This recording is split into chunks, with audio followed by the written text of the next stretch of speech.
ஒட்டன்சத்திரம் காய்கறி சந்தையில் முருங்கைக்காய் விலை 50% வீழ்ச்சி அடைந்துள்ளது. தற்போது அப்பகுதியில் முருங்கை சீசன் முடிவடைந்து விட்டதால் ஒட்டன்சத்திரம் சந்தைக்கு முருங்கைக்காய் வரத்து முற்றிலும் குறைந்துவிட்டது.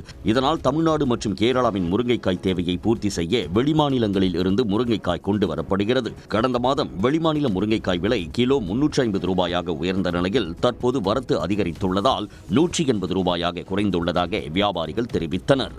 முருங்கைக்காய் இப்போ தமிழ்நாட்டுக்குள்ள எங்கேயுமே விளைச்சல் கிடையாது. எல்லாம் மழை பெஞ்சதுனால எல்லாமே முடிஞ்சு போச்சு.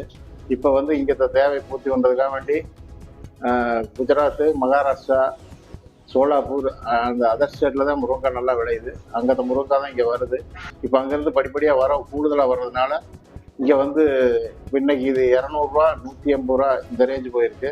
வரும் நாட்களில் முருங்கை வரத்து தொடர்ந்து அதிகரிக்கும் என்பதால் விலை மேலும் குறைய வாய்ப்புள்ளதாக வியாபாரிகள் தெரிவித்தனர். உடனுக்குடன் செய்திகளை தெரிந்து கொள்ள சன் நியூஸ் பெல் ஐகானை கிளிக் பண்ணுங்க.